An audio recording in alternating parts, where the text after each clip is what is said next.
Weekend. I was in New York. You may be aware there was a big science result announced yesterday evening. Anyone knows what it is? What? Yes. So the balance has shifted. I am now close to winning $200 from Stephen Hawking. He, as you know, bet in favor of inflation. Inflation predicted gravitational waves from the Big Bang. There was a huge hullabaloo in February, and I was very skeptical. And unfortunately, though I was excited, I wished it were true. Unfortunately, it turned out that dust is the most likely culprit. The Planck satellite did a very careful study, and the level of the dust, worth looking at their paper, the level of the dust matches exactly the signal from BICEP. So that's rather sad. It doesn't mean that we won't get data about the Big Bang. It just means we'll have to work harder. So because the dust is there, those of you who've read about inflation know that there's this famous number R, which is the ratio of gravitational waves to scalar perturbations coming out of the early universe. A priori, there's no reason why R should be small. If you get scalar perturbations, you'd expect to get tensor perturbations as well, but it turned out that a certain class of pre-Big Bang theories with bounces, predict 0 for this number. And so we always claimed this as a falsifiability. It's possible to falsify them, whereas inflation is a very adjustable theory, can more or less get anything.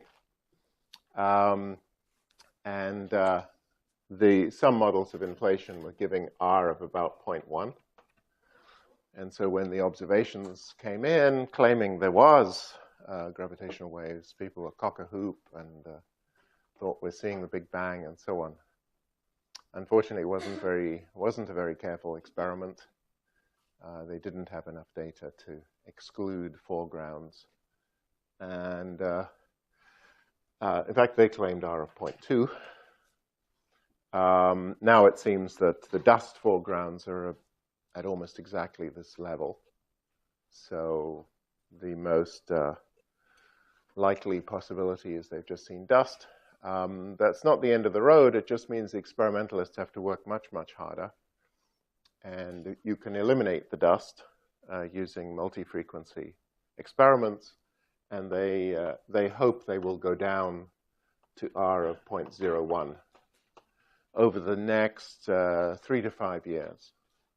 So it's still pretty exciting. But my bet with Stephen is that R, he claimed he'd won. So I said, I'm going to be generous. If it's bigger than 0.05, you win. But if it's less than 0.05, then I win. So there's $200 resting on this. Canadian dollars. He was a bit mean. But anyway, so that's, it's quite exciting. It's sort of negative progress this today.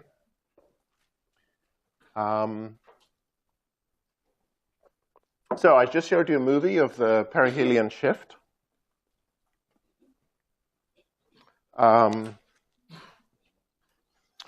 Well, I didn't show the perihelion shift. I showed you the orbit of a star around the claimed black hole in the center of our galaxy, whose mass is 2 million solar masses.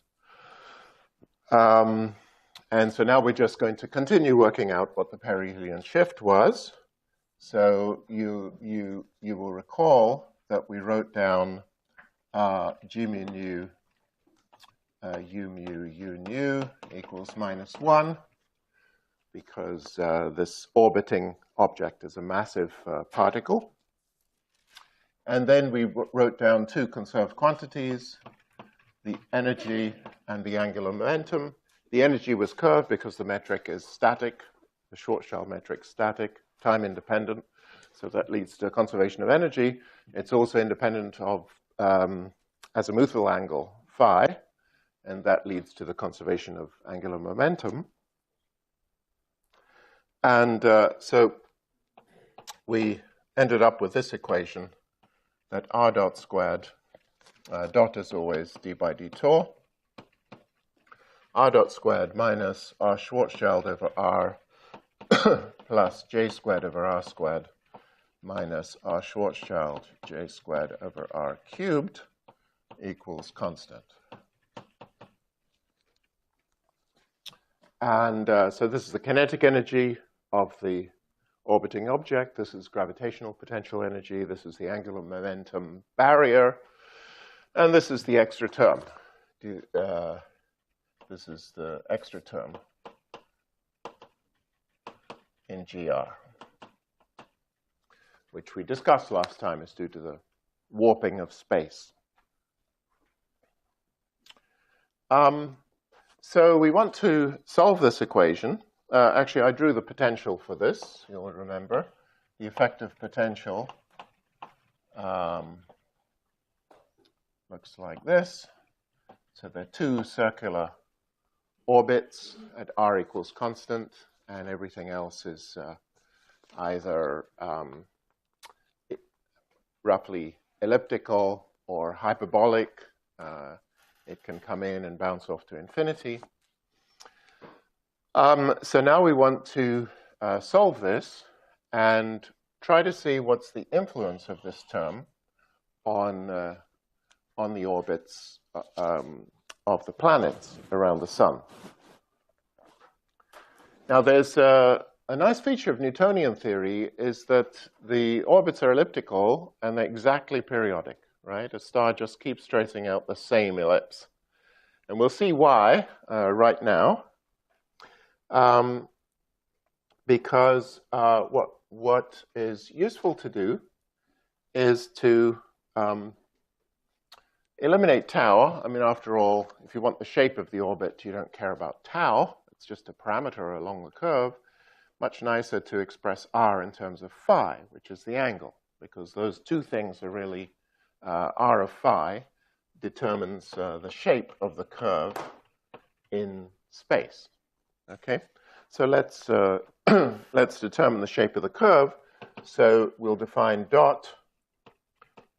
prime to be d by d phi, and then r prime is r dot over phi dot. Right, dr d tau over d phi d tau.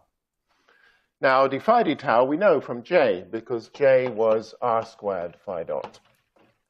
Okay, so this is equal to r dot squared over J.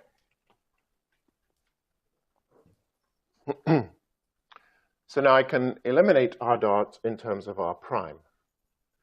Okay, so this whole equation becomes r prime squared over r to the fourth j squared. Just from here, r dot is r prime times j over r squared. So square it, and we'll get this term. And then we have everything else as before.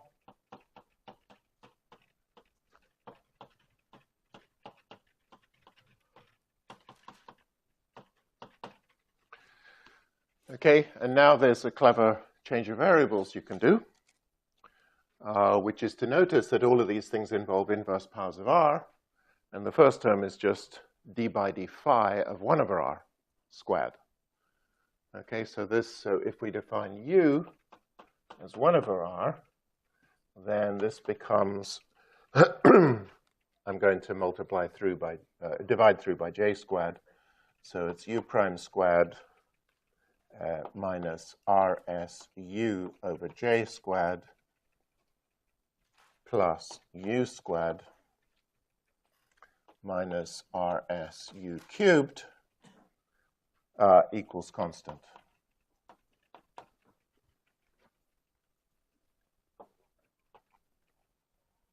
Okay, so this equation will determine u of phi, and u of phi will determine r of phi, and that's that'll determine the shape of the curve in real space.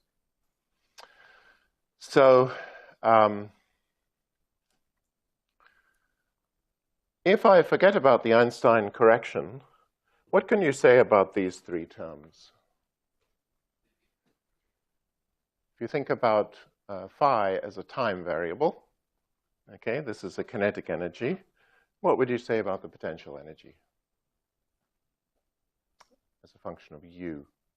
You think of u as the coordinate of a particle. No, it goes like u squared. So think about that term on its own. Forget about this one. What is that equation? If I write down x dot squared plus x squared equals constant. Pardon? Oscillator, harmonic oscillator, right? So what happens if I add a linear term in x? Does it make any difference? No, this is the energy, not the equation of motion. That's the potential energy, right? So if I have x squared, it looks like this. This is x. What happens if I add a linear term? What's the shape of the potential energy? How is it changed?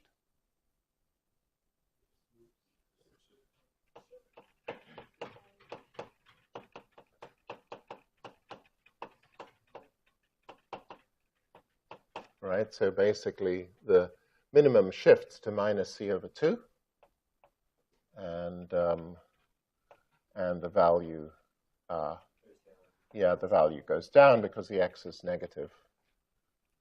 So there's that. But it's still a harmonic oscillator, right? Just the center point has shifted.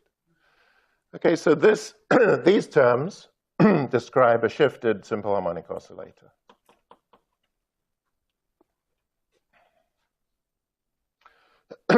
And so those terms are very easy to solve. Okay, so the first three terms are a simple harmonic oscillator, and we know what the solution is for those terms. So for those three terms, and this is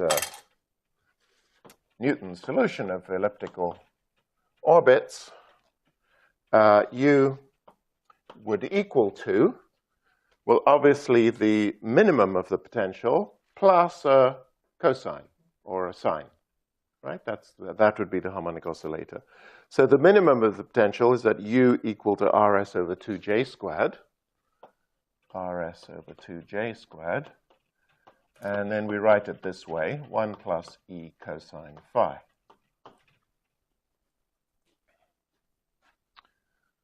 Okay, so this is the minimum of the simple harmonic oscillator potential,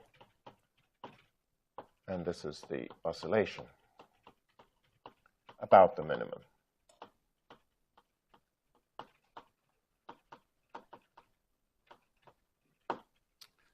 Okay, so even though this isn't really a harmonic oscillator, and u is really 1 over r, and phi is an angle, just because the equation looks like a harmonic oscillator, it's a useful trick to solve it. And it's actually a useful trick to think about it. That when you solve this equation, it's basically a perturbed harmonic oscillator. Now, this I'm going to call u naught. This is the Newtonian solution.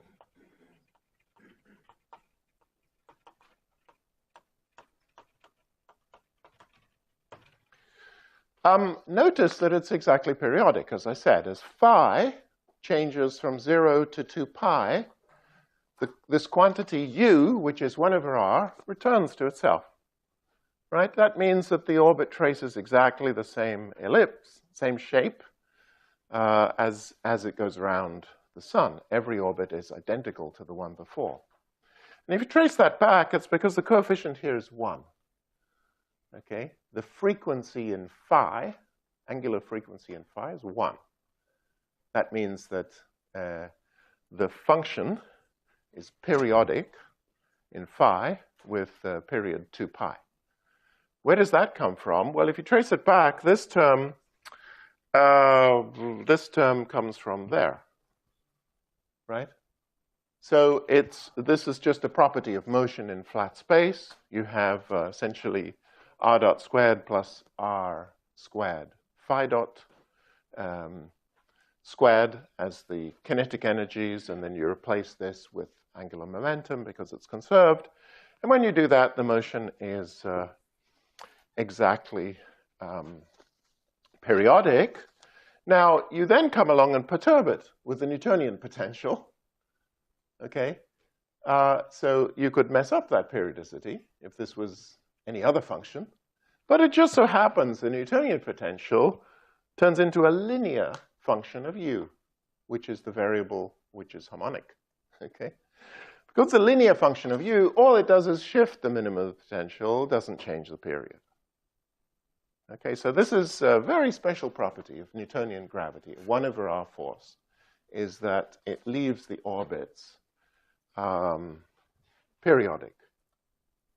Orbits are periodic in phi. Okay, it's a very beautiful property of 1/r potentials.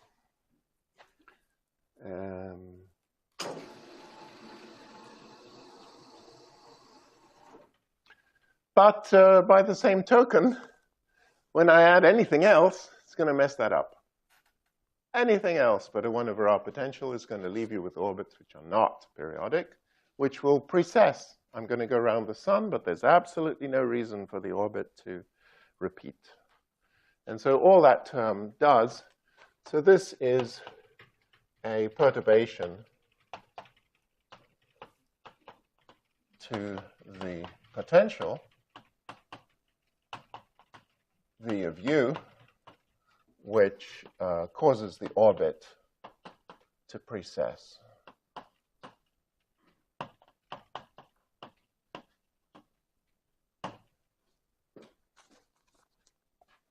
Okay, so Einstein realized this, and he realized his theory was not going to give periodic orbits, and so he worked out the precession.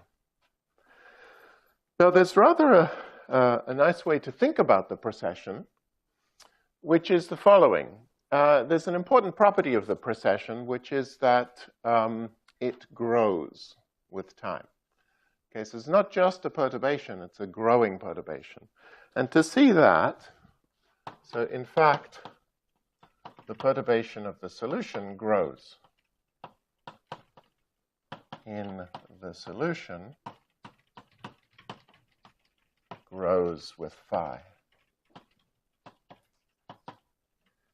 By the way, I didn't write this down, but I can easily write from here that r is equal to 1/u, which is 2j squared over rs, 1 plus e cos phi. And this is the equation for an ellipse in polar coordinates, right? When phi is 0, the radius is as small as possible. So that would be here. Phi is this angle. The radius as small as possible when phi is 0, if e is positive. E is the ellipticity. And when phi is pi, this denominator is 1 minus e, so the radius is as big as possible. And basically the shape of the orbit is that. Okay, so this distance is 1 over 1 plus e times stuff. And this distance is 1 over stuff times 1 over 1 minus e. So it's an ellipse. And phi equals 0 is called a perihelion. It's the closest point of approach of the ellipse to the focus here. So, in fact, the perturbation grows with phi. And the reason for this is that this equation describes resonance. Okay, for some reason, this is not really explained in the books. I don't know why. But this is the key to why this perihelion shift grows. And to see that, if you differentiate this equation, so differentiate this equation, let's call it star. And then everything is going to be proportional to u prime. So throw away the u prime. And I'll throw away the factor of 2 as well. Then what I get is,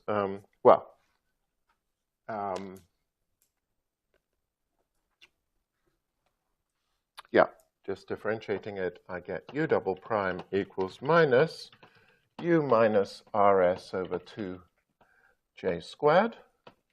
That's our simple harmonic oscillator.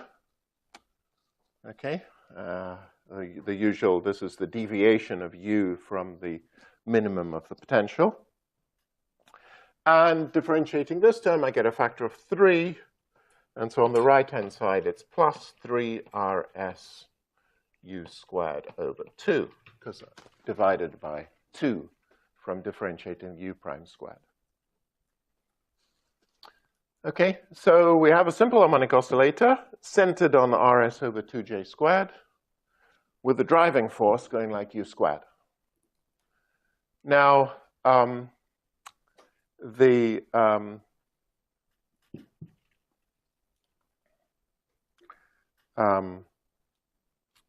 what I'm going to do is assume this term is small. Okay? And essentially it's small because it depended on 1 over c squared. If you went back and put the units in, this term was down by 1 over c squared. So this term is small, and so it's a small perturbation. So the way we'll solve it is we'll set u equal to u naught, that solution over there, plus delta u, a small perturbation, and we'll solve to linear order in delta u.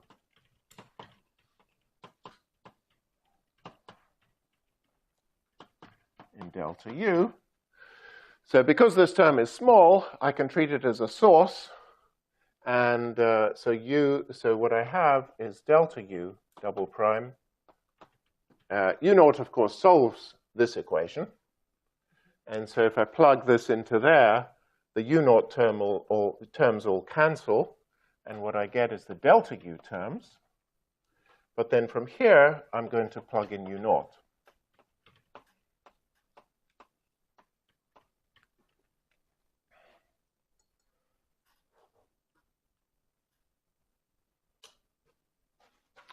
And so that leads to the equation delta u double prime is equal to minus delta u plus 3/8 rs cubed over j to the 4th 1 plus e cos phi squared. Okay, so here, this is just a driven simple harmonic oscillator. And the key point to notice is that the driving force, if you expand this out, includes a constant. Well, a constant doesn't do much to a harmonic oscillator. It'll just shift the minimum, shift the center of the oscillations. The cosine squared term is a term, well, this is going to give terms which are constant, which oscillate at frequency 1, angular frequency 1, and which oscillate at angular frequency 2, right? The frequency 1 and frequency 0 and frequency 2 terms don't do anything much, but the frequency 1 term does something spectacular because it's resonant.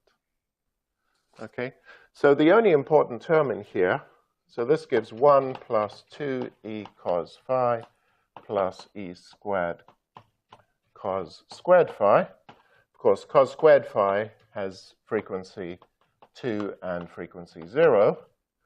But as I said, neither of those do much. The term which does everything is this guy, which creates a resonance. Okay, because you're driving the harmonic oscillator at its own frequency, and that causes the motion to grow and grow. And so the only term you need to worry about is that term. And so that goes like delta u plus 3/4 rs cubed over j to the 4th e cosine phi. And for that equation, it's easy to find the particular integral represented, which the particular integral is given by delta U is equal to 3RS cubed over 8J to the fourth E phi sine phi. Okay, so obviously if I differentiate this guy twice, differentiating the sine, I'm going to get a term which cancels this exactly. Differentiating the phi twice gives nothing. But I also get twice the derivative of this times the derivative of that, which is exactly this term. And here's the resonance, this growing with phi.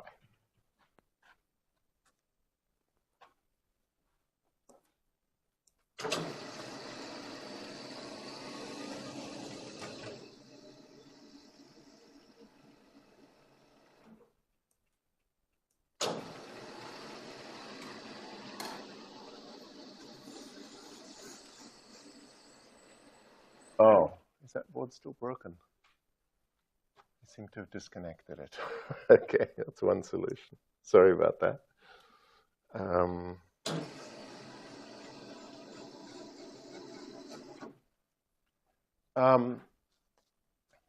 So in fact, we can write the solution. So U is equal to U naught, which was up there, RS over 2J squared times 1 plus E cos phi. And then there's a perturbation here, the growing term RS cubed over 8J to the fourth E phi sine phi. And this is small. The last term is small. At least the magnitude of it is small. But it grows, right? The amplitude grows with phi. And so one can represent that in the following way. This is called secular growth. It means that for every period of the oscillation, the term gets larger and larger. But we can just absorb this term in here by shifting the argument. So 1 plus E cosine, and then 1 minus epsilon times phi. You see where epsilon is equal to 3RS squared over 4J squared. Why is that true? Well, when I expand this out in epsilon, which is a small number, even if phi is not a small number, epsilon is a small number. So I need epsilon phi is a small number. Then this becomes cosine phi plus epsilon phi sine phi, which is exactly what we have over there. And then by picking the coefficient epsilon correctly, when I multiply with this term, I'll recover exactly the right coefficient there.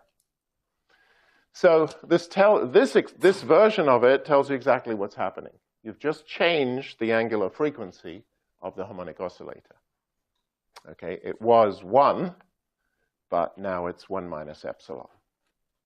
And so this means that the harmonic oscillator frequency,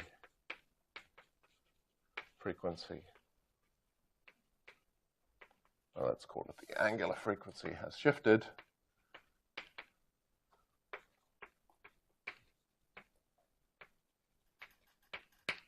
So for the orbit to come back to the same point, come back to the same value of U at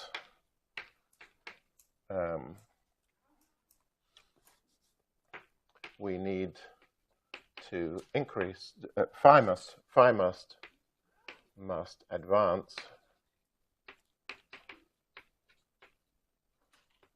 by 2 pi times 1 plus epsilon.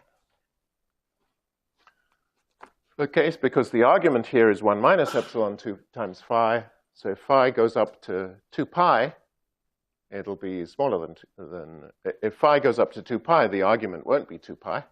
But if phi goes up to 2 pi times 1 plus epsilon, then this argument 2 order epsilon will be 2 pi. Okay, so 1 plus epsilon.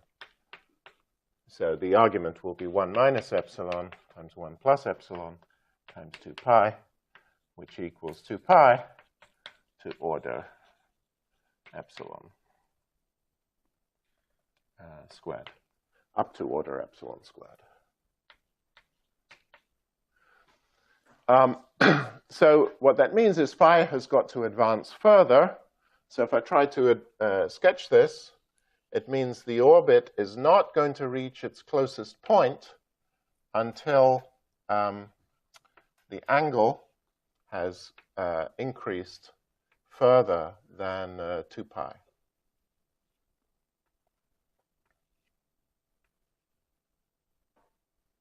Try and draw it properly. Okay, so basically the orbit is going to precess.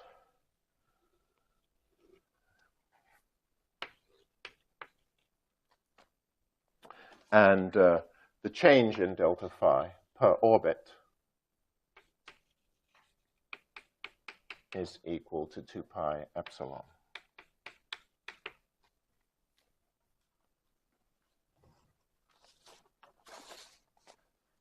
So that's the advance of the perihelion.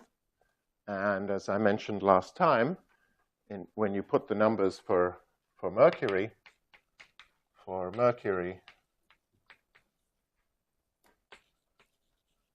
delta phi is equal to 5 times 10 to the minus 7 radians per orbit.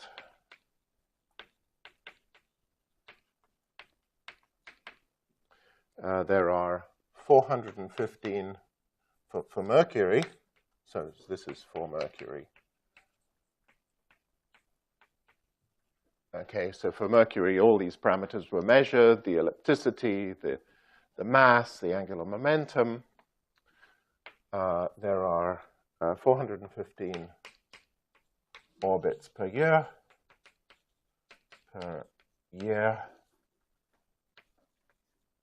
And so this leads to 43. So the perihelion advances by 43 arcseconds per century. Perihelion advances by 43 arcseconds per century. And that was a wonderful coincidence to get that number, because that's exactly the anomaly that was known by astronomers from the 19th century. So this is tremendously humbling to see a theory with this level of success. Okay, and such theories are very, very few and far between. Our theories of cosmology, for example, are a long way from this. Okay, the theories we have of cosmology, in general, those theories have more parameters than the number of parameters you need to describe the observations. That's not a good situation to be in. It means you're not really predicting anything. You are parameterizing, but you're not actually predicting. So this is, I always tend to be rather harsh on theories, and I'm not very popular because of it. But I'm afraid a lot of people are working on theories where there are vastly more parameters than observable numbers. And I want to encourage people to try and work on theories where you actually get predictions. I think that's better science. Are there any questions? I don't want to nitpick. I think you probably mean 415 orbits per century, though, right? No, oh yeah. Mercury orbits by 415 times for every Earth orbit. That's not what I'm finding on the internet. I'm getting the period is 88 days by every source I looked at. You're saying its period is because I looked it up. times? They just sound very fast, and then like if you just like work out those numbers, it must be percent, right? Okay. I'll take your word for it. Yeah, I took this out of that blue book. I'm pretty sure that's what they said, but you may be right. You're saying Mercury only orbits 4 times faster than the Earth? It says 88. I mean, Wikipedia says period is 88 days, and that is 415 a century. Oh, okay. Yeah. All right. So it's a monumental thing. Okay. Thank you. That's not nitpicking. That's a 415 per year would make it pretty relative. Okay. Sorry. Thanks for that correction. I'm pretty sure that's in Houston and Todd. So, but I should have checked it myself. Any other questions?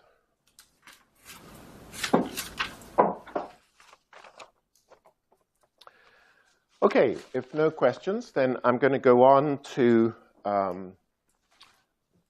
solutions to general relativity. And in fact, maybe I'll do it in a slightly different order. Yeah, I'll tell you what. I told you at the end of last week I was going to tell you where the stress energy tensor comes from. So let me do that first. And then I'm going to discuss other solutions of GR other than the Schwarzschild solution, in particular gravitational waves. This is one of the most important predictions. It really is a prediction, and which will be tested in the coming decade. So this is something many of you may be very interested in working on. And then we'll do black hole, more general. Well, we'll discuss the structure of the black hole, Schwarzschild black hole, possibly do the Kerr black hole, and possibly do something about cosmology. But I have to keep my promise to tell you where the stress energy tensor came from. So let me tell you that now. So the action for general relativity. So it turns out that the correct action for general relativity, as I've already indicated, but now I'm going to describe precisely, the action for general relativity is integral d4x root minus g times the Ricci scalar. Okay, so this is called the Einstein Hilbert action.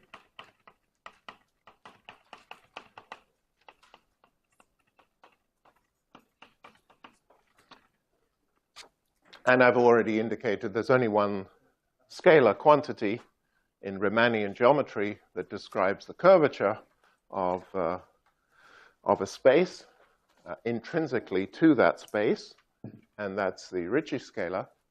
And so this is essentially the only thing it could be. So now let's just vary it. I've of course picked the coefficient here. I picked it because I know in advance what the relationship is between the action for the matter and the energy in the matter. And so we'll get to that in a moment, but I've picked this with hindsight, of course. You could just leave it a constant, and then you'd eventually infer that this constant was related to Newton's constant.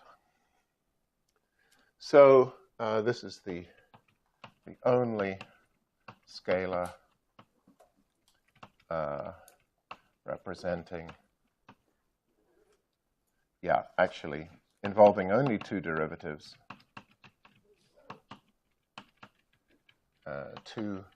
involving two derivatives of the metric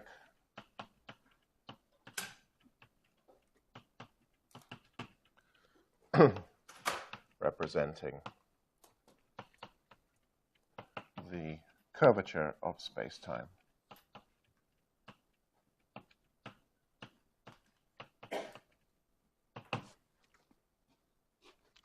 So what we want to do is calculate the variation in the action. And so that would be the action evaluated on some g plus delta g minus the action evaluated on some g. By the way, this notation is a sort of functional notation. So if I've got S is not a function of g, it's a functional of g because it involves an integral over space of a function of g. And so often we denote that by a functional. It just tells you take the thing and put g plus delta g in there and subtract from it delta g. Subtract from it the same thing without the delta g. So we've got to learn how to vary all these expressions. And in particular, we've got to vary root minus g r. So this is equal to r, this is equal to the variation of root minus g times r. And then I've got to do the variation of r. So the way I'll do that is remember that r is equal to g mu nu r mu nu. So when I vary r, I should vary this guy and then vary that guy. So I get delta g mu nu times r mu nu plus root minus g mu nu delta r mu nu.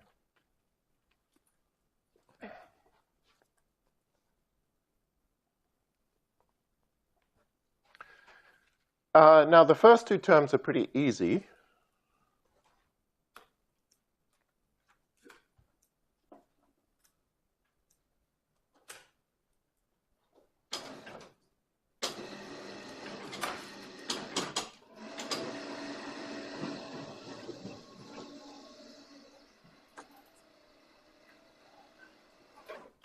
These two terms are quite easy. If I've got a matrix and I vary it, we've already worked out a formula for that. Yes? Can you remind us exactly what it means that r is the only scalar involving two derivatives? Well, we worked out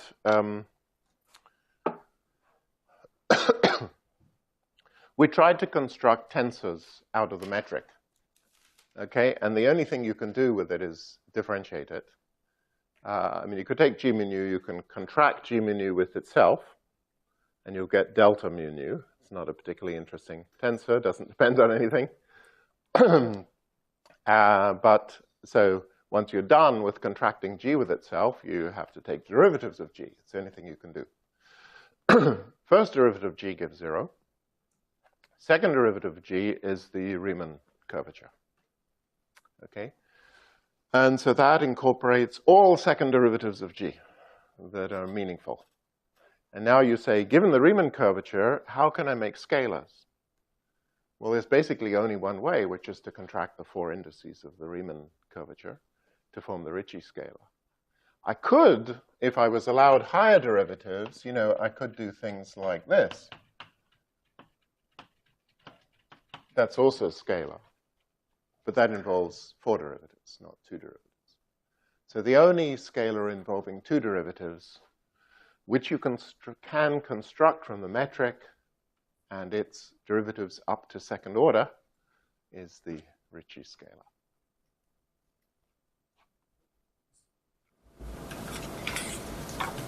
So it seems like, for instance, you could just define some new scalar that was some function of r, and yes, that's, I guess, obvious. But so is the statement that you want to make that any other scalar that involves only two derivatives of the metric can be obtained from r, or yes, in fact is f of r? Is r, yeah. Well, not f of r. Any function of r which isn't linear is going to have more than two derivatives. It's r plus r squared plus r cubed. Doesn't it just have those derivatives squared? Or that's not. Yes, it does, but that derivatives. counts as higher derivatives.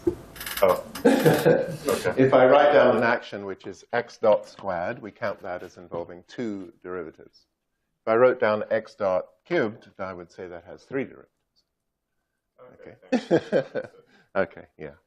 So you can, there's nothing to stop you writing down f of r as an action, but it does depend on higher powers of derivatives, if you like. Yeah. So that's a distinction. I mean, you might say, why don't I just write this thing down?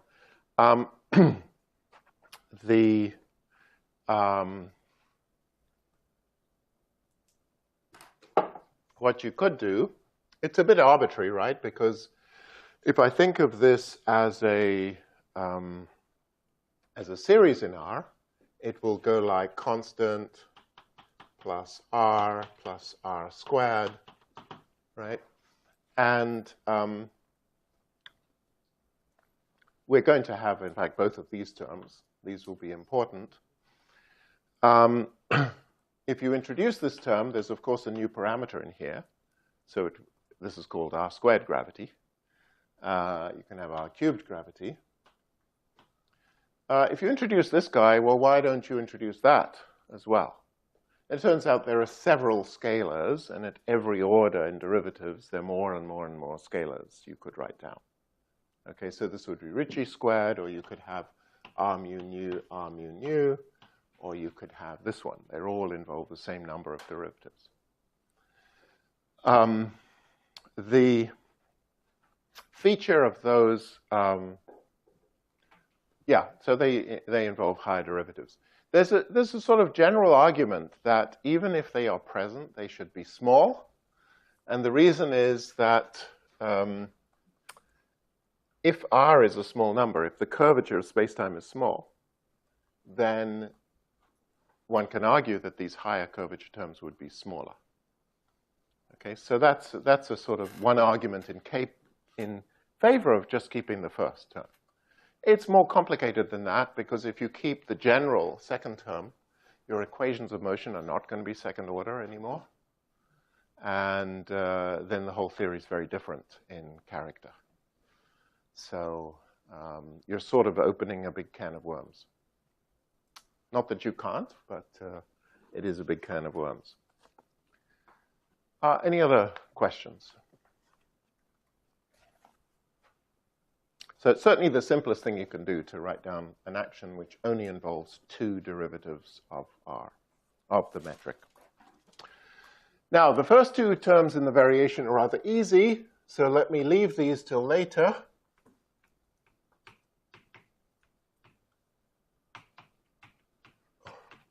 The complicated term is this one. Okay, because the Ricci tensor is this complicated thing, it will turn out when we're all done that the variation of this guy contributes nothing. Okay, and everything comes from these two terms.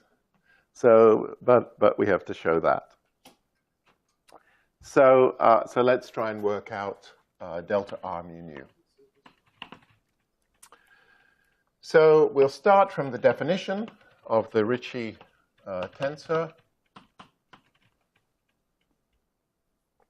And this is, of course, equal to gamma lambda mu nu comma lambda minus gamma lambda lambda mu comma nu plus gamma mu nu alpha gamma alpha lambda lambda minus gamma alpha mu lambda alpha nu. Okay, so that involves derivatives of gamma with the gamma-gamma terms. So now we do our variation, delta R mu nu. And so what I get is delta gamma lambda lambda lambda lambda mu comma nu minus delta gamma lambda mu lambda comma nu. And then I've got to vary these guys, so I'm going to get four terms. Delta gamma alpha mu lambda gamma lambda alpha nu. Actually, let me write the other ones down first. Plus delta gamma mu nu alpha gamma alpha lambda lambda plus gamma alpha mu nu delta gamma lambda alpha lambda. So this should all be obvious just from the line above. Delta gamma mu lambda alpha gamma lambda alpha nu minus gamma alpha mu lambda delta gamma lambda alpha nu.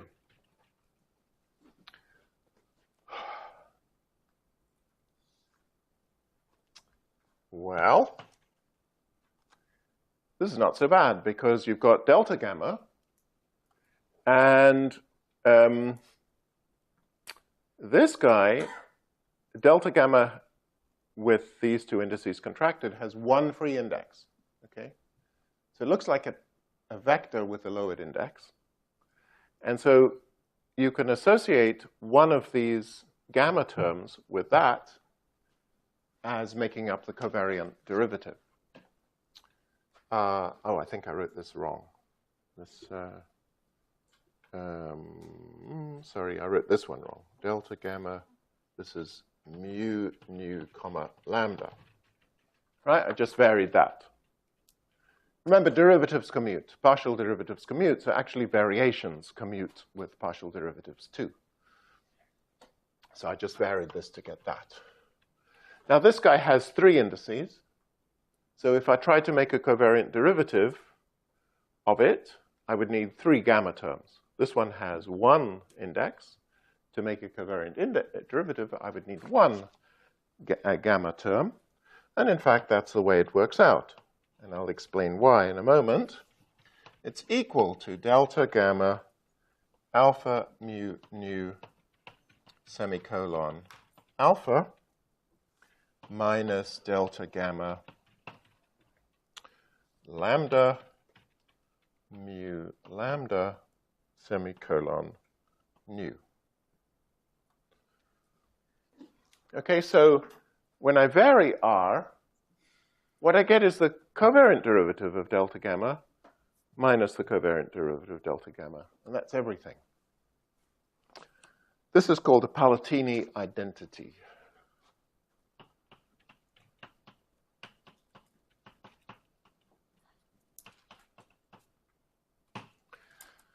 So here's a question for you. Why is it that when I construct delta gamma, this thing turned out in terms of covariant derivatives of delta gamma? Remember, gamma is not a tensor, right? Gamma is not a tensor. That was the whole point of gamma. Gamma is introduced to cancel non-tensor terms in the second derivative. So it's not a tensor. What about delta gamma? Delta gamma is the difference between two gammas. Is it a tensor? Yeah, it's a tensor because the bad term cancels. Okay? So you varied a tensor, right? You had to get a tensor. It involves delta gamma. It has to be covariant derivative of delta gamma. Okay, so that all works out.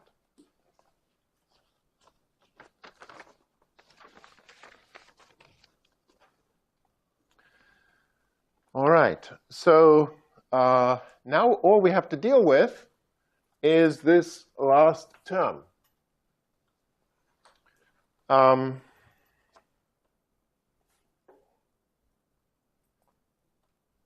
So we can write root minus g mu nu, delta r mu nu.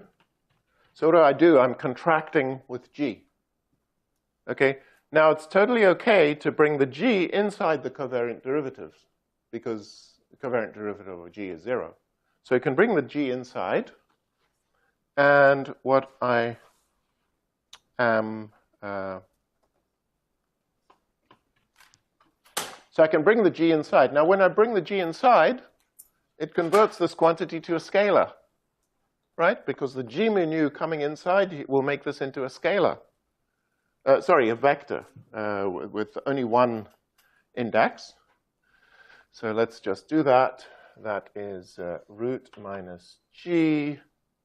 And then we've got g mu nu delta gamma mu nu. alpha semicolon alpha.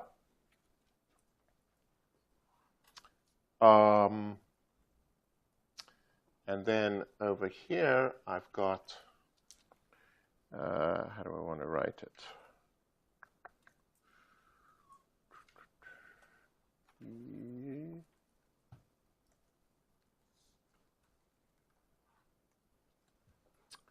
So then I'll do the same thing over here, root minus g.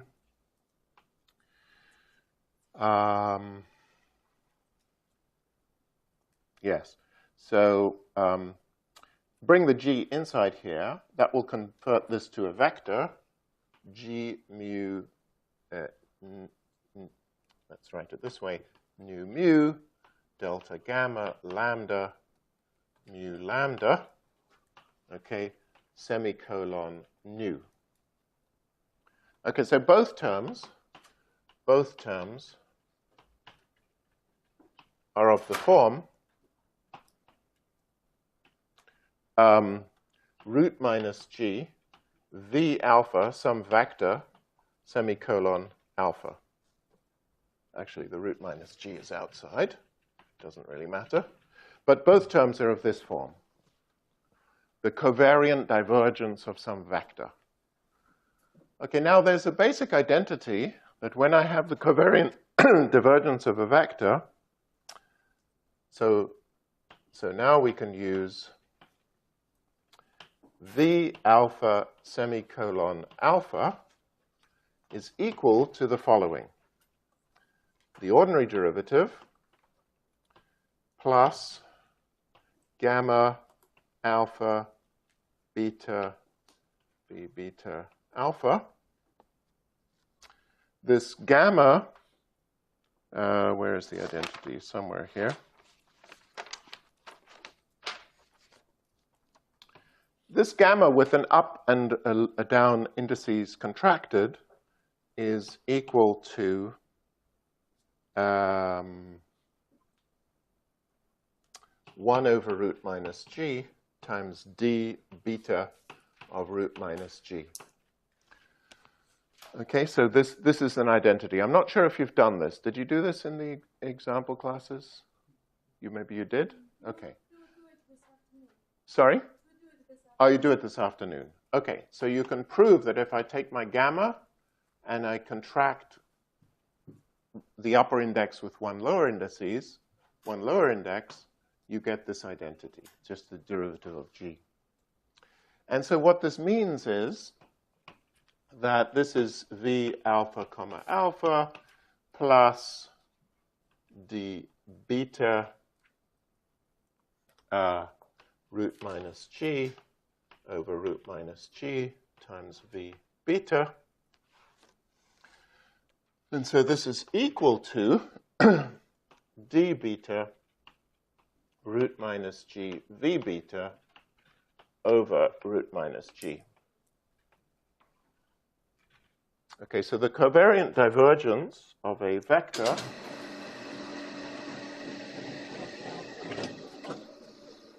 can be written in terms of the ordinary derivative and root minus g. So both of these terms can be written that way. And so, in fact, this is equal to the ordinary derivative, root minus g, g mu nu, delta gamma, mu nu alpha, comma alpha, okay, ordinary derivative,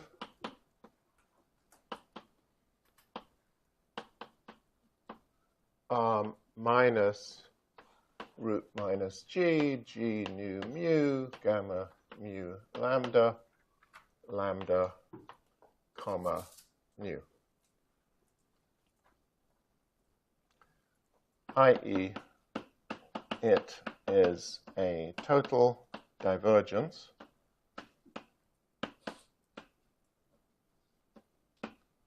in the ordinary sense.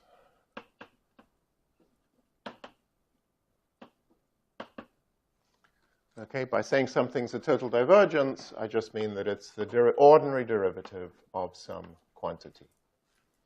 And so when we vary the action, we end up with an expression like this. And now we can use the divergence theorem equals, using divergence theorem, the four-dimensional version of the divergence theorem. And this would be equal to integral v mu times ds mu, so this is some 4D volume. This is the 3D surface of that volume. And so if these quantities go to 0 on the surface, then so therefore we get only surface terms.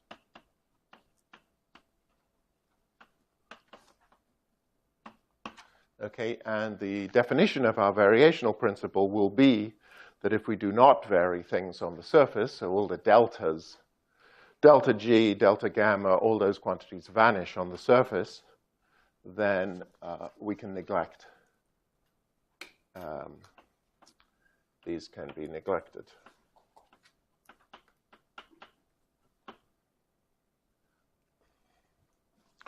Okay, so the big complicated term ends up giving nothing, and we can go back to the easy terms.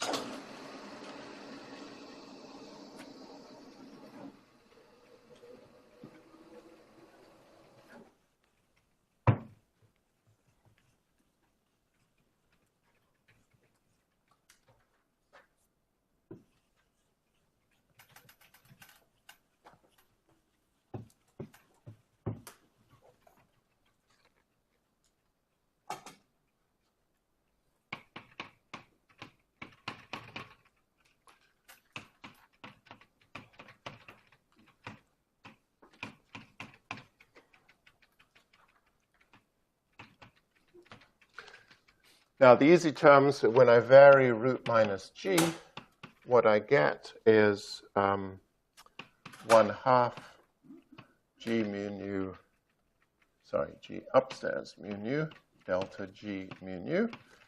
I think you've done this already.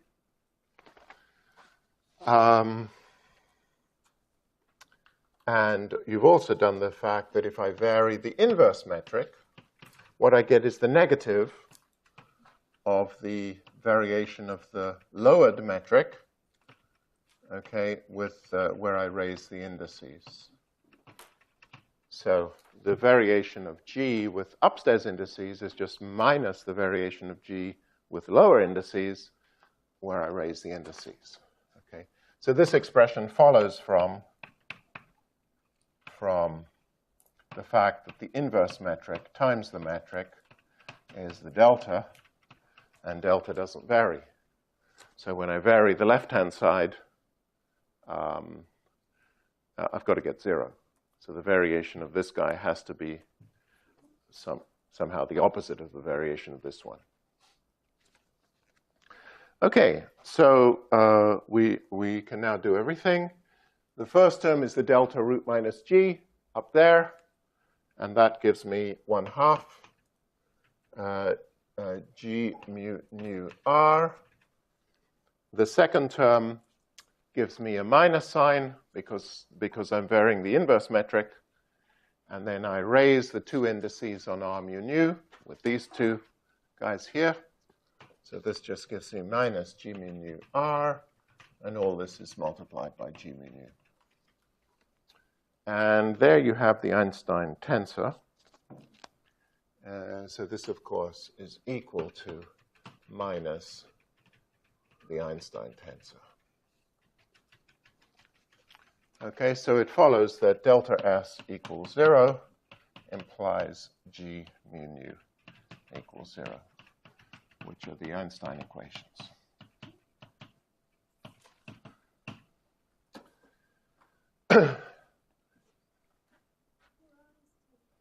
Now, we haven't included the matter yet. We've got to include the matter in the action.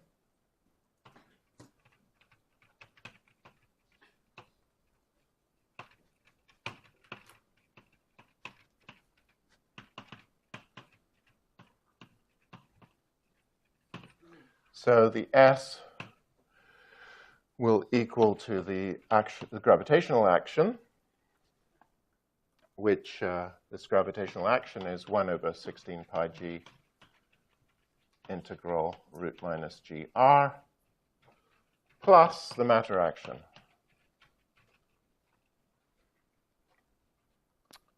Okay, and this is going to lead directly to the definition of the stress energy tensor. It will just be defined as whatever comes into the Einstein equations. Okay, so the matter action is going to depend on G and some fields. Phi, A, psi, okay, all the other fields.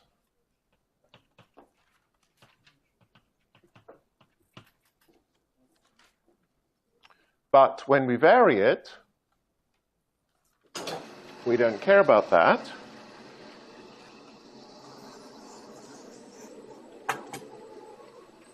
We only care about its variation.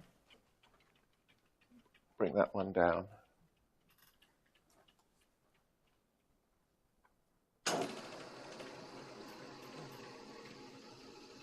When we vary it, we only care about its variation with respect to a metric, because that's what gives the Einstein equations. So let's now vary it.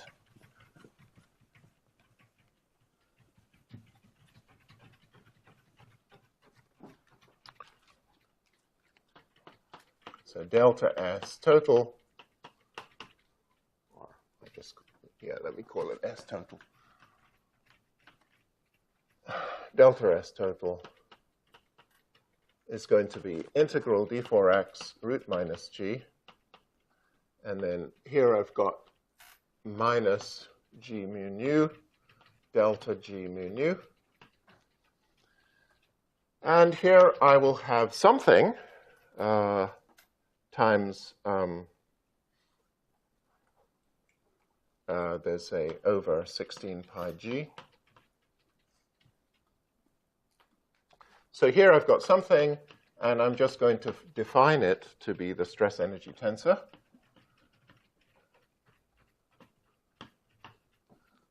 Okay, so this is just the definition of T mu nu. T mu nu is whatever you get by varying the matter action with respect to G mu nu.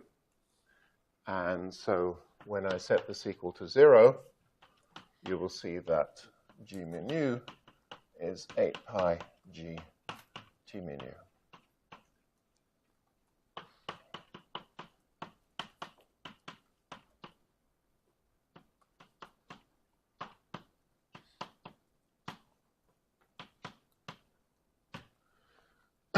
Okay, so this definition of T mu nu obviously implies the stress energy tensor is conserved in the sense we used before, because we had these Bianchi identities which ensured that G mu nu was conserved. So the Bianchi identities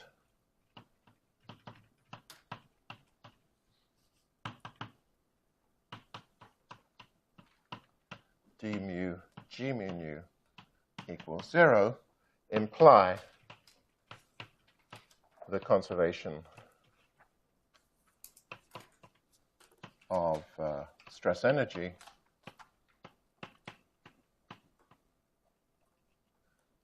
d mu T mu nu equals 0.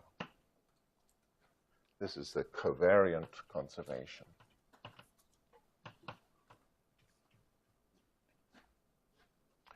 Okay, so it's all this just follows from the action formalism. And let's just do a couple of examples where you'll see what T mu nu is.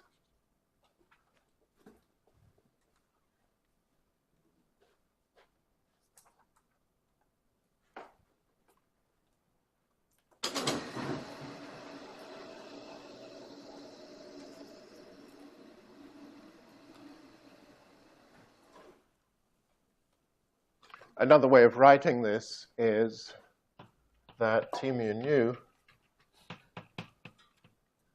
is equal to 2 over root minus g delta S matter over delta G mu nu.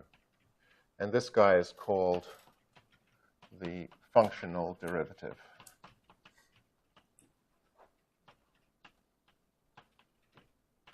So S is a functional of G. When you vary it, the variation in X is going to involve delta G. And if you just define the coefficient of delta G to be this guy, this is the functional derivative, then that is the definition of the stress energy tensor. And so as long as your equations of motion are consistent, they will imply stress energy conservation of the matter. The equations of motion may not be consistent, in which case everything doesn't make any sense. But as long as they're consistent, this will stress energy conservation follows. Okay, so let's do a couple of examples. And let's take as the simplest thing we know of the Higgs field. It's the simplest because it's a scalar, phi, and so it doesn't have any Lorentz indices, unlike the fermions or the gauge bosons. And if I write down the action for it, it's got to be a scalar. So let's first of all write down the volume element. I'd like it to only involve two derivatives of the scalar. And so what can I write down that is a Lagrangian involving two derivatives of a scalar phi? Okay, so I can write down d mu phi. What? Covariant? I don't need covariant because covariant and ordinary are the same for scalars. This is d mu phi. Okay, so that's a vector. If I want to make a scalar, I can just contract it with another vector, right? So I can write down something like this, d mu phi d nu phi. This is equal to g mu nu ordinary derivative because there's no connection required for a scalar. Okay, and it turns out the usual convention is to write it this way, to just rescale phi so that the coefficient is 1/2 here, and then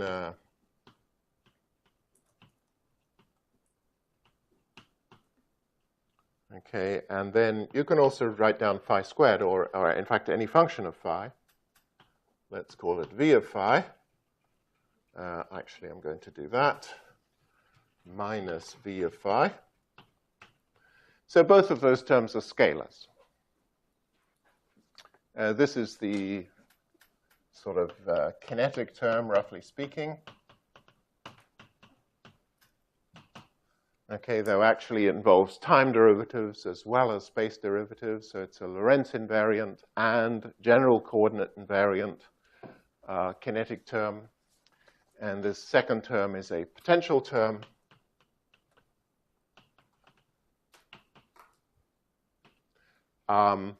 And the whole quantity is a general coordinate scalar. So let us, in particular, you see, imagine this v didn't depend on phi at all. Maybe v was just a constant. If v is a constant, well, that's a scalar. A number is a scalar. And so if v is a constant, that represents a contribution to general relativity, to the action in general relativity. And it's the same constant that Einstein called a cosmological constant. Okay, you're free to add any constant. It's a matter of definition whether I put it into the v and call that the value, a constant contribution to the scalar field potential, or if I treat it as another constant. So whenever we write down the Higgs potential, we have a freedom to put it wherever we like. We can scale up and down.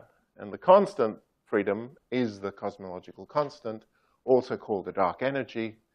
And at the present time, we have no idea what determines that constant. It's certainly very, very, very important what that constant is. And we don't really have good theories of which would determine its value. Anyhow, let's work out the stress energy tensor, T mu nu. So I've got to vary this with respect to G. And I'll leave that for you as an exercise. T mu nu for a scalar field is d mu phi d nu phi. So these here just mean that I've raised the indices using the metric, taken the ordinary derivative and raised the index using the metric, minus 1/2 g mu nu g alpha beta d alpha phi d beta phi.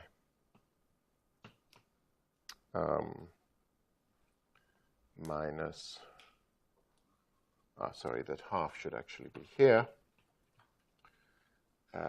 minus v.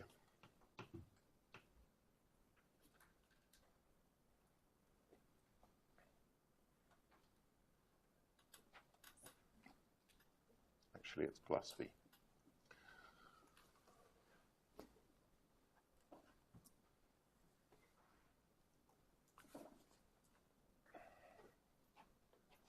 And for Maxwell's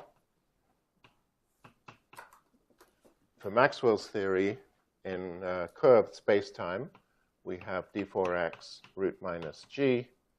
The action is just minus 1/4 f mu nu f alpha beta.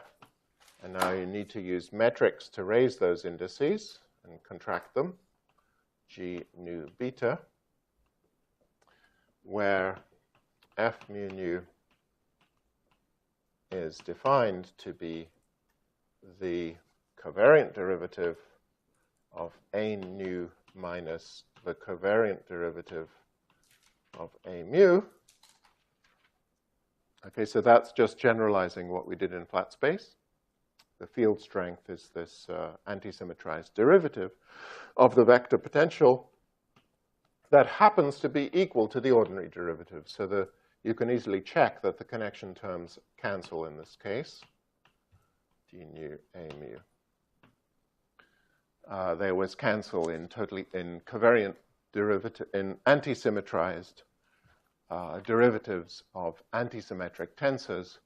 The connection terms will always cancel.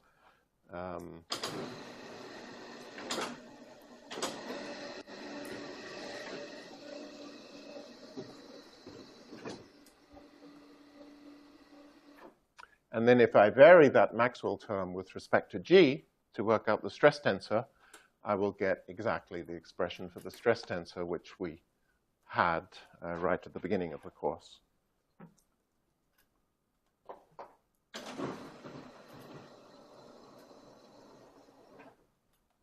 So 2 over root minus G delta S delta G mu nu gives you the T mu nu, which we had at the start of the course.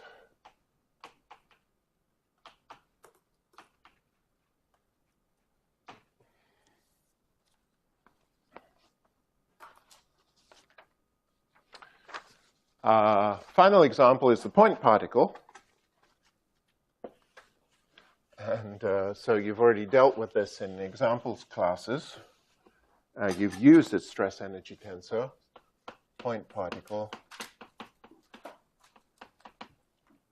S is equal to minus m integral d lambda root minus g mu nu dx mu d lambda dx nu d lambda. Now, there's only one thing you have to be careful here. This is g mu nu of x of lambda, right? You use the metric along the curve the particle is following. So if I want to vary this with respect to g, I want to do this functional derivative, right? But the functional derivative is only defined if this is an integral over space-time of something that depends on g of x, right? So what I do is rewrite it in this way: integral d for x, integral d lambda, delta function, four-dimensional delta function of x minus x of lambda. Okay, again, I'm not putting the indices inside the function, but really this is a function of four variables, t, x, y, z, and it sets each one of them equal to the trajectory of the particle. I would have a root minus g here to make that coordinate invariant.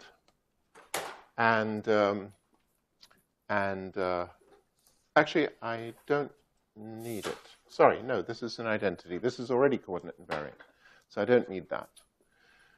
This integral over delta 4x is just going to set the argument of g equal to x of lambda, right? So x dx nu d lambda dx nu d lambda. All right, so that's equal to an action function now, which is a functional of g mu nu of x and also of x of lambda. But when I vary this with respect to, take the functional variation, you will get, you'll just recover the stress energy tensor varying with respect to delta g, with respect to g, you recover the stress energy tensor we used.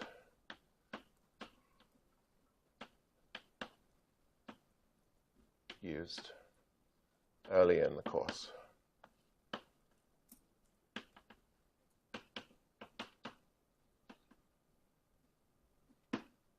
Okay, and this delta function just tells you that the stress energy is localized where the particle is. Any questions?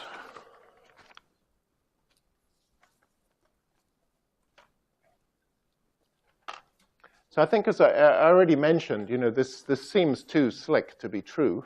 Okay? All right, we're trying to define energy and momentum, these very deep and fundamental quantities, and all I do is introduce some metric and vary with respect to the metric, and bingo, I have them. But the point is that is all built in. When you make a theory which is invariant under general coordinate transformations, a subset of those transformations include shifts in space to give energy conservation, shifts in time to shifts in space to give momentum conservation, shifts in time to get energy conservation. It's all built in, okay? And stress energy conservation just emerges in a completely trivial way when you work in this general relativistic framework.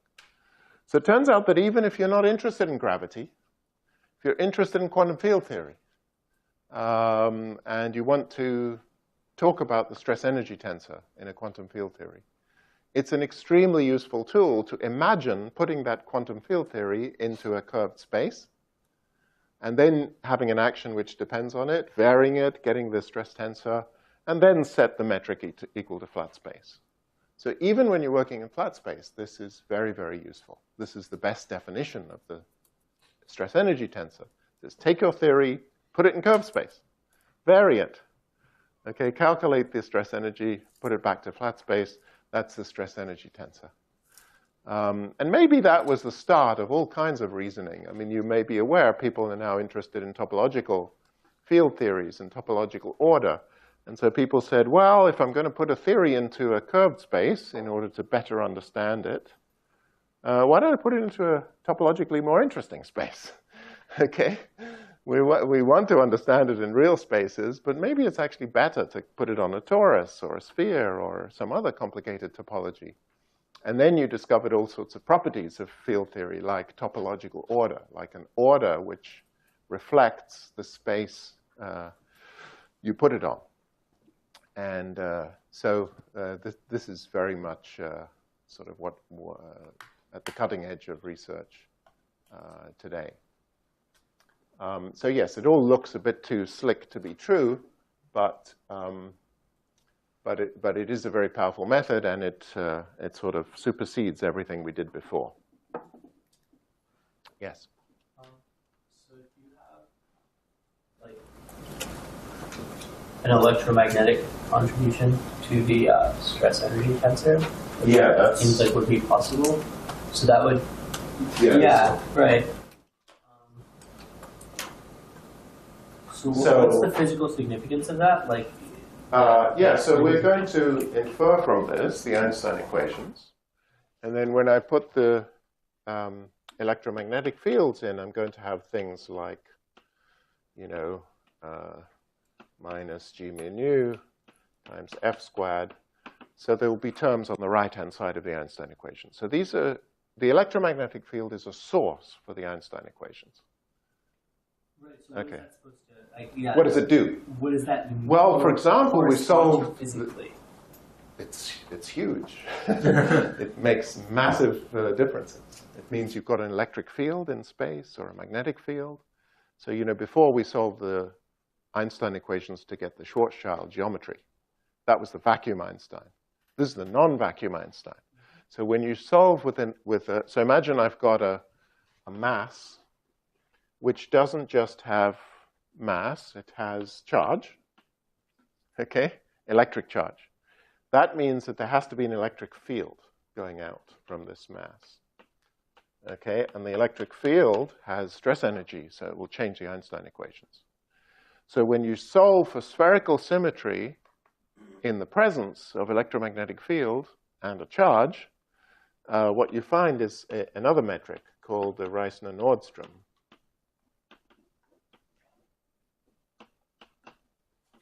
metric. And the Reissner-Nordström metric describes a charged black hole. Okay, it's just totally different.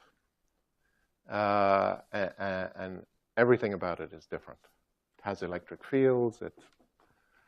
So that's one example. And then in turn, though, even if you had, like, for example, a non-charged sort of test particle in this space-time, it would have different equations of motion? No, not if the field strength is 0, it's not going to affect the Einstein equations. And if the field strength is 0, it's not going to affect the motion of the particle. Because remember, the motion of the particle was d2 x mu d tau squared is f mu nu x, dx mu d tau. I think what Dylan's asking is if the black hole is charged, there's a non-charged test particle moving around it. Yes, everything. Yeah, absolutely. Yeah, that's right. The orbits will all be shifted by the charge. Now, in the real universe, you don't find electrically charged stars or black holes. And the reason is that charge can, in fact, the real reason is that the electric force is very strong, right? The electric force between two charged particles is really strong and much stronger than the gravitational force, stronger by orders of magnitude. And for that reason, electric fields can rip particles away from gravitational fields very easily. That's why we're all neutral. Okay, we're made out of charged particles, but as objects as a whole, we're electrically neutral. If we were not, if I was charged, I would just suck all of your electrons away from all of you guys and from the air until I became neutral, because the electric force is so strong. The gravitational force can't really resist that. It's very weak. In fact, this is the hierarchy problem. Okay, that the gravitational force between two particles goes like this, two particles of mass m, whereas the electric force goes like q squared over r squared, right? The Coulomb force. Now, this number is of order 1. Electric charge is a 1. This is determined by the fine structure constant, which is 1 over 137. okay, in natural units. This is, however, the mass over the Planck mass squared. Planck mass is 10 to the 19 times the mass of a proton. So this number is tiny. The gravitational force between two particles is infinitesimal compared to the electric force. So electric force determines the structure of matter, the atoms, all the stuff around us, rips all charges away from gravitational fields, and then the net result is that almost everything is neutral in the universe. You could ask, what's the total charge of the universe? Okay, and it turns out there's a Gauss law constraint which forces it to be 0. So if you have a closed universe, and you say, just as an example, imagine the universe is a 3-sphere. Can I put electric charge in it? No. The total charge must be 0. It follows from Gauss's equation that div E equals rho. That if I integrate the right-hand side, I'll get the total charge in the universe. If I integrate the left-hand side, it's a divergence. And if there's no surface term, it has to be 0. So the universe has to be, as a whole, has to be electrically neutral. So if I put charge on a black hole, I've got to have taken it out of something else. And that black hole is just going to take the charge back and neutralize itself. So that's why we don't see Reissner-Nordstrom black holes. We don't even see Schwarzschild, but that's because we see rotating black holes, which are Kerr black holes. Yeah. Have experiments ever seen curvature due to electromagnetic energy? That's a good question. Well, only indirectly. Okay. Indirectly in the following sense. In cosmology, near the Big Bang, the universe went through a radiation-dominated era. Okay, I hope we'll do that in the last lecture. But I don't want to start talking about cosmology, because if I start, I won't stop. Okay, because that's my interest. Okay, so basically, our picture of the universe is that at early times, it's dominated by radiation.